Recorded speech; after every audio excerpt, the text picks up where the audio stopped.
Ottawa was into its second week of steamy July heat, and people were grumpy. Passers-by who used to say hello now couldn't be bothered to smile. It was so hot by mid-morning that people were frying eggs on the sidewalk. Well, they could have fried eggs on the sidewalk if they'd felt up to it.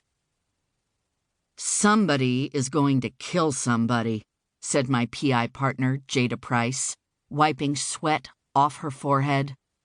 She'd tied her black dreadlocks into a soggy ponytail on the top of her head. The air conditioner in our second-floor office in the Hintonburg neighborhood was broken. 2 fans were pushing hot air around like a pea soup bath. Jada opened a beer bottle from our little fridge. "I know I feel like strangling the repair guy. How hard can it be to fix an air conditioner anyway?" Of all the grumpy people in Ottawa, Jada was leading the parade. I accepted the cold beer from her and rested it on my cheek. "The repair company says the warranty has run out. Our landlord is fighting over who pays to fix the unit. And we boil like lobsters in a big pot while they argue. Nice." Jada leaned her face into the fridge to cool off. She took out a beer for herself and sat in the seat next to me. We leaned back in our chairs with our feet on the desk. "So, when does Nick get home?" Jada asked. "Friday. The film shoot wraps up Thursday night with a cast party." "You should go.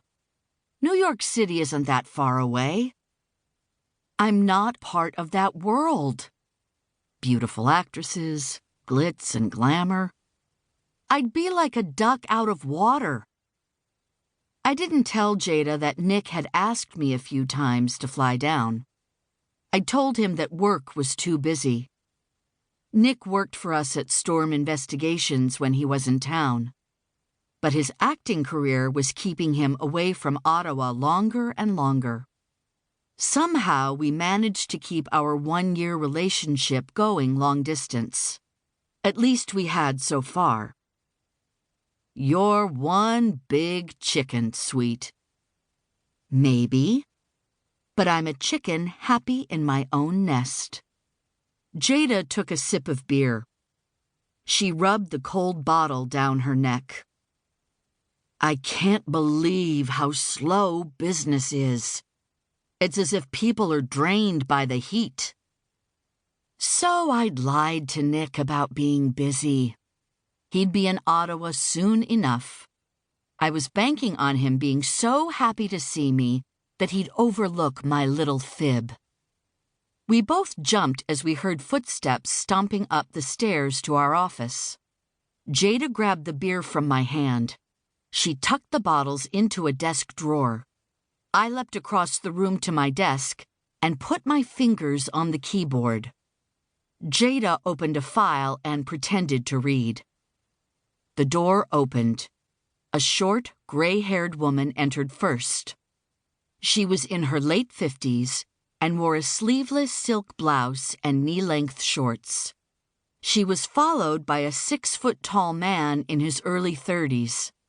He was muscular and good-looking, with jet-black hair and dark blue eyes.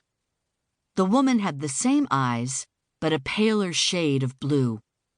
The man looked familiar, but I couldn't place him. Jada looked up as if surprised to see them. "Yes, can I help you?" she asked. "I hope so," said the woman.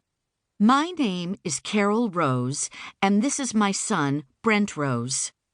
He's got himself into a fine mess.